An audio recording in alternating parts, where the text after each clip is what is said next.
Good morning, everyone. Our today's lecture is on the chapter number 5, that is the measuring instrument. The measuring instrument means it consists of the equipment which is used for the measurement. For example, voltmeter, ammeter, wattmeter. Then measurement of resistance is done by using the earth tester, megger ह्या टाईपचे जे equipment आहे का ज्याच्या through आपण आपली इलेक्ट्रिकलची quantity major करतो. Suppose आपल्याला फेस सिक्वेन्स जरी मेजर करायचा असेल तर फेस सिक्वेन्स इंडिकेटर हा एक इन्स्ट्रुमेंट आहे तो आपल्याला मेजरिंगसाठी लागतो. तो आपल्याला इथे स्टडी करायचा आहे. Then the your resistance measuring equipment that is the earth tester. जर आपल्याला ग्राउंडचा किंवा अर्थचा रेजिस्टन्स मेजर करायचा असेल तर तिथं अर्थ टेस्टर आपल्याला इसेन्शियल आहे. त्यानंतर जर आपल्याला एखादा कंडक्टर आहे म्हणजे आपण ज्या वायर्स यूज करतो तर त्याच्यावरती जे इन्सुलेशन प्रोव्हाइड केलेलं असतं त्याचा रेजिस्टन्स जर आपल्याला मेजर करायचा असेल तर तिथे आपण मेगर यूज करतो. तर प्रॅक्टिकली पण तुम्ही हे बघणार आहे की ॲक्च्युअलमध्ये आपल्याला जर कंडक्टरचा रेजिस्टन्स मेजर करायचा असेल तर तो कसा मेजर केला जातो आणि त्या कंडक्टरच्या वरती जे इन्सुलेशन प्रोव्हाइड केलेलं असतं त्या इन्सुलेशनचा जर रेजिस्टन्स मेजर करायचा असेल तर तो कसा आपण मेजर करणार. प्रॅक्टिकली जर विचार केला तर जे आउटरचं कव्हर आहे दॅट इज द इन्सुलेशन त्याचा रेजिस्टन्स हा हायरच असायला पाहिजे. बिकॉज ऑफ जर समजा कंडक्टरचा इन्सुलेशन रेजिस्टन्स जास्त आहे आणि वरच्या इन्सुलेशनचा रेजिस्टन्स कमी आहे तर करंट हा always low resistive path flow करत असतो. मग करंट काय करेल की कंडक्टरमधून पास न होता त्या जो काही इन्सुलेशन वरती प्रोव्हाइड केले त्यामधनं पास होईल आणि आपल्याला तिथे शॉक बसेल किंवा तो पूर्ण कंडक्टर डॅमेज होईल. त्यासाठी इन्सुलेशन रेजिस्टन्स हे जे डिव्हाइस आहे ते इम्पॉर्टंट आहे. का तर आपल्याला ॲक्च्युअलमध्ये इन्सुलेशनचा रेजिस्टन्स त्या पर्टिक्युलर लेवलमध्ये आहे की नाही हे चेक करता येतं.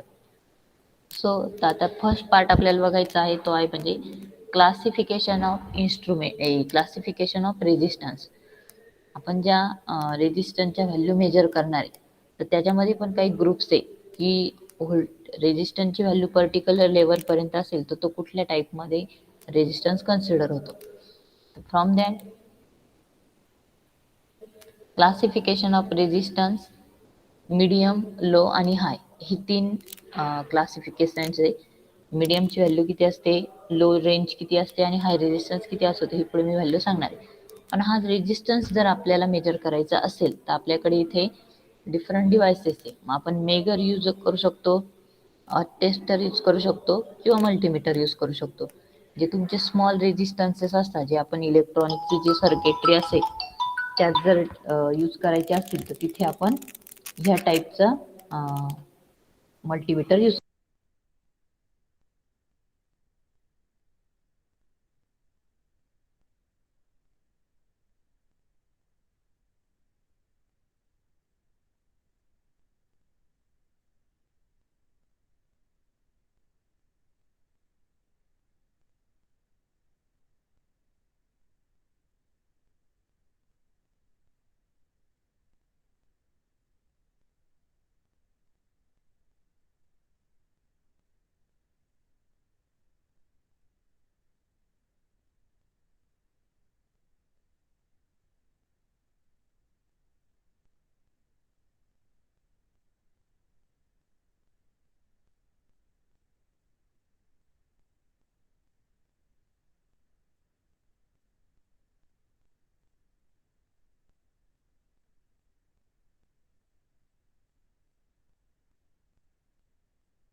Am I audible, participant?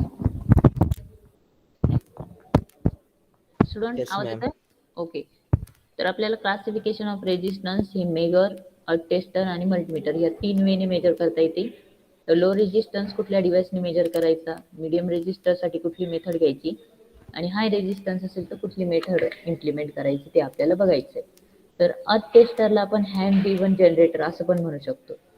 आणि म्हणजे तुम्हाला क्वेश्चन असा आला की the ground resistance is measured by a tester and the hand driven generator. मग त्याच्यापैकी तुम्हाला ऑप्शन जर चॉईस करायचे असेल की कुठल्या डिव्हाइसने मेजर केलं तर जे अर्थ टेस्टर आहे त्यालाच ऑदर नेम काय दिलेलं आहे as a hand driven generator. Similar way for the megger. मेगरला पण मेगर आणि इन्सुलेशन रेजिस्टन्स हा एकच वर्ड आहे. मेगर त्याच डिव्हाइसचं नेम आहे आणि इन्सुलेशन रेजिस्टर किंवा इन्सुलेशन रेजिस्टन्स टेस्टर हे पण त्याच डिव्हाइसचं नेम आहे की आपण इन्सुलेशनचा रेजिस्टन्स त्याच्या थ्रू मेजर करू शकतो. Then next one is the आता रेजिस्टन्स मेजरमेंटच्या ह्या डिफरंट मेथड्स आहे. जनरली आपल्याला जो रेजिस्टन्स आहे तो low resistance, medium resistance and high resistance ह्या 3 कॅटेगरीमध्ये कन्सिडर केला जातो.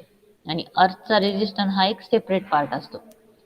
मेजरमेंट ऑफ रेजिस्टन्स हा आपला बेसिक पॅरामीटर आहे. मग त्याच्यामध्ये पण 3 टाइप्स आहे. Measurement of low resistance, measurement of medium resistance and measurement of high resistance. Suppose the resistance is low, एखादा डिव्हाइस आहे किंवा एखादा रेजिस्टन्स आहे त्याची व्हॅल्यू लो आहे, तर ती आपण कुठल्या कुठल्या मेथडने मेजर करू शकतो. तर त्याच्यासाठी जी फर्स्ट मेथड आहे ती आहे ammeter voltmeter method. VI method असं पण याला आपण म्हणतो. ॲमीटर व्होल्टमीटर मेथड ही फर्स्ट लो रेजिस्टन्स मेजरमेंटची मेथड आहे. Second potentiometer method. पोटेन्शिओमीटरचा यूज करून पण आपण तिथे लो रेजिस्टन्स मेजर करू शकतो. Then Kelvin double bridge. Kelvin double bridge हा पण आपण लो रेजिस्टन्स थ्रू मेजर करतो. तर आता वन बाय वन आपल्याला ह्या सगळ्या मेथड बघायच्या आहे. ओव्हरऑल आपल्याला हे जे टोटल चार्ट दिसतोय हा तुमच्या ओव्हरऑल चॅप्टरचा एक कन्क्लुजन आहे की आपल्याला लो रेजिस्टन्स ह्या 3 मेथड स्टडी करायच्या आहे. Similar for the medium resistance. Medium resistance जर मेजर करायचं असेल तर अगेन व्होल्टमीटर ॲमीटर मेथड आपण कन्सिडर करू शकतो. Voltmeter ammeter method is again applicable for the medium resistance measurement. Then substitution method. मीडियम रेजिस्टन्स मेजर करायचं असेल तर सबस्टिट्यूशन मेथड ही पण इम्प्लिमेंट केली जाते.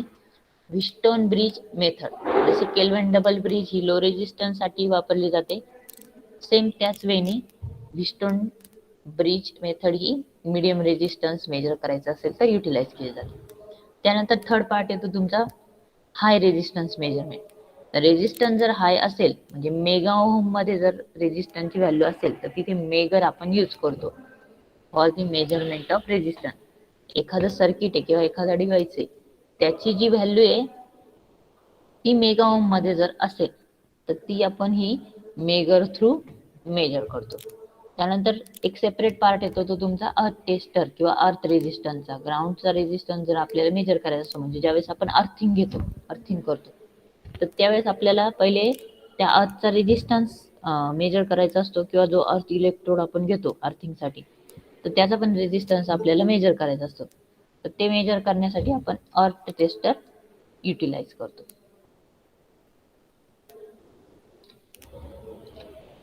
त्यानंतर जर इन जनरल एखादा रेजिस्टन्स आहे जे तुम्ही इलेक्ट्रॉनिक डिव्हाइसेस मध्ये जे रेजिस्टर यूज करतात त्याची व्हॅल्यू जर मेजर करायची असेल तर ती 1 kilo ohm, 2 kilo ohm, 10 kilo ohm, 100 kilo ओम अशी व्हॅल्यू असते. तर ती आपण मल्टीमीटर थ्रू मेजर करतो. तो 3 टाइप्स कुठले रेजिस्टन्सचे समजले का? त्याच्या आता व्हॅल्यू बघायच्या की कुठल्या व्हॅल्यू पर्यंत लो रेजिस्टन्स म्हणायचं, किती रेंज मध्ये मीडियम रेजिस्टन्स घ्यायचा आणि किती रेंज मध्ये हाय रेजिस्टन्स घ्यायचा. तो ओव्हरऑल मेथड आणि कुठल्या टाइपचा रेजिस्टन्सला कुठली मेथड ऍप्लिकेबल आहे हे समजलं का सर्वांना? पार्टिसिपंट रिप्लाय करा. स्टुडंट्स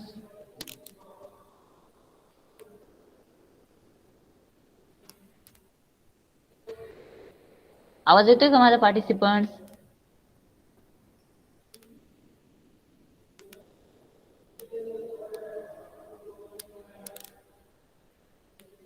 उगले आवाज येतोय का?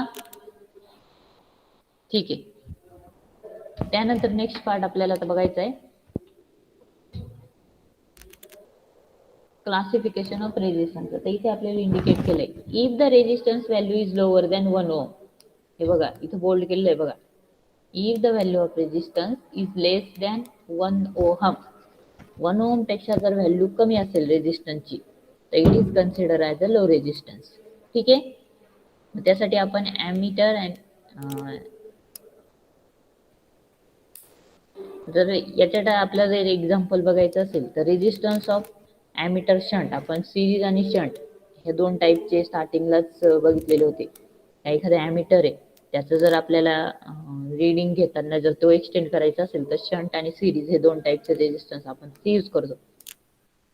तर त्या रेजिस्टन्सची व्हॅल्यू ही जनरली 1 ओहम पेक्षा लोअर असते. मग if the resistance value is less than 1 ohm, then it is considered as a low resistance. Then second जी काही रेजिस्टन्स असतो तो मीडियम रेजिस्टन्स असतो. मीडियम रेजिस्टन्स आपण कधी कन्सिडर करणार? If the value of resistance is between 1 ohm and 100 kilo Om.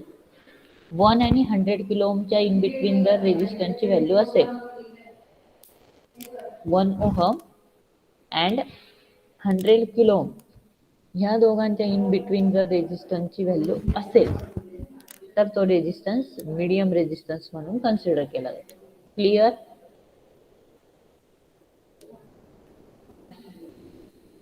Yes ma'am. Okay. मग याचं जर आपल्याला प्रॅक्टिकल एक्झाम्पल बघायचं असेल तर या टाईपची व्हॅल्यू कुठल्या डिव्हायसेसमध्ये आपल्याला ऑब्झर्व होईल? तर ते इलेक्ट्रिकलचे ॲपरेटस असतात, ज्यामध्ये आपण जे काही इलेक्ट्रिकलचे इक्विपमेंट यूज करतो, तर त्यामध्ये एवढ्या रेंजचा रेजिस्टन्स जनरली कन्सिडर केला जातो. After that there is a third classification is the high resistance. जर रेजिस्टन्सची व्हॅल्यू 100 किलो ओम पेक्षा जास्त असेल, if the value of resistance is above 100 kilo Om, 100 kilo ओम आणि त्याच्यापेक्षा जास्त अशी जर व्हॅल्यू असेल तर आपण त्याला हाय रेजिस्टन्स म्हणतो. मग लो रेजिस्टन्स कुठला? If the resistance value is less than 1 ohm. Medium resistance, if the value of resistance is between 1 ohm to 100 kilo ohm. And high resistance is if the value of resistance is more than 100 kilo ohm, then it is considered as a high resistance. आणि त्याचं example काय? तुमचं जे cables असतात इलेक्ट्रिकलच्या cables, त्याचा resistance हा more than 100 kilo ओम असतो, किंवा तुमचे जे काही रेजिस्टन्स ऑफ डायइलेक्ट्रिक मटेरियल जे असतात त्यांचा रेजिस्टन्स 100 किलो ओम पेक्षा जास्त असतो. क्लासिफिकेशन समजलंय सर्वांना? स्टुडंट? Yes ma'am. ओके. त्यानंतर नेक्स्ट पार्ट आहे measurement of high resistance using megger and using अर्थ टेस्टर. हा पार्ट आपल्याला बघायचा आहे. तर मेगरचा यूज करून आपण रेजिस्टन्स आहे इंटरनल कन्स्ट्रक्शन, वर्किंग प्रिन्सिपल, हा पार्ट आपल्याला इथे बघायचा आहे. त्यानंतर सेम परत working principle, constructional diagram of earth tester. Then this is a constructional diagram for the megger. काय मेगरची कन्स्ट्रक्शनल डायग्राम. तर यामध्ये आता कुठले कुठले डिव्हाइसेस दिलेले आहेत, काय कनेक्ट केलेले आहे हे वन बाय वन आपण बघू, आणि त्यानंतर त्याचा ऍक्च्युअल वर्किंग प्रिन्सिपल आपल्याला बघायचं. First is the control coil. आता इथे वन इथे दिलेलं बघ, ही काय control coil. Then second one is the deflecting coil. Controlling coil and deflecting coil. हा जो मिडल पार्ट दिसतोय it is a your deflecting coil. Third one is the iron ring. त्याला काय एक अटॅच केलेली आहे? आयर्न रिंग अटॅच केलेली. Then fourth one is the ligaments. Fourth one is the ligament. हे जे दिसत आहे असे वेव टाईप मध्ये, तर तो काय लिगामेंट इन शॉर्ट ते कनेक्शन प्रोव्हाइड करतात. Then RC is the control circuit resistance. Control circuit means काय? म्हणजे ही तुमची करंट कॉईल म्हणून ऍक्ट होते आणि ही प्रेशर कॉईल म्हणून ऍक्ट होते. One is the deflecting coil म्हणजे प्रेशर कॉईल म्हणून ऍक्ट होणार आणि ही करंट कॉईल म्हणून ऍक्ट होणार. तर त्याच्या सिरीज मध्ये जो रेजिस्टन्स कनेक्ट केलेला आहे तो कंट्रोल सर्किट रेजिस्टन्स म्हणून कन्सिडर होतो, आणि आर डी हा डिफ्लेक्टिंग कॉईल सर्किट रेजिस्टन्स म्हणून ऍक्ट होतो. Deflecting coil circuit resistance. ह्या कॉईलच्या सिरीज मध्ये तो रेजिस्टन्स आहे, जी डिफ्लेक्टिंग कॉईल आहे तिच्या सिरीज मध्ये रेजिस्टन्स आहे, म्हणून तो डिफ्लेक्टिंग कॉईल सर्किट रेजिस्टन्स म्हणून ऍक्ट होणार. आणि आरसी हा कंट्रोल सर्किट रेजिस्टन्स कॉइलच्या सिरीजमध्ये कनेक्टेड आहे म्हणून तो रेजिस्टन्स कंट्रोल सर्किट रेजिस्टन्स म्हणून ऍक्ट होणार. Then G is the guard, की जो दिलेला आहे इथे याला प्रोव्हाइड केला आहे इज दी गार्ड, म्हणजे इथे टर्मिनल्स आहेत. आणि हा जो दिलेला आहे एवढा ओव्हरऑल हा part it is a hand driven generator. Pointer एक पॉइंटला कनेक्ट केलं आहे म्हणजे स्पिंडलला, त्याच्यावरती इथे स्केल मार्क केलेली. जनरली हा जो काही अर्थ टेस्टर असतो सॉरी मेगर, मेगरची 0 to इन्फिनिटी एवढी रेंज असते स्केलची. इन्फिनिटी म्हणजे खूप जास्त, म्हणजे मध्ये कुठेतरी मेगा ओमची रेंज दिलेली असते. मग ज्यावेळेस आपण मेगरला ऑपरेट करणार म्हणजे मेगरचे हे दोन टर्मिनल आहे ई अँड एल. हा एक्स म्हणजे अननोन रेजिस्टन्स आहे जो आपल्याला मेजर करायचा असतो. ह्या दोन टर्मिनलला किंवा ते दोन टर्मिनल कंडक्टरच्या दोन साईडला कनेक्ट करायचे. आणि हँड ड्रिव्हन जनरेटर आहे म्हणजे हा जो जनरेटर आहे तो आपल्याला हाताने रोटेट करायचा असतो. तो सिंक्रोनस स्पीडला रोटेट केला इथे मॅग्नेटिक फील्ड क्रिएट होणार.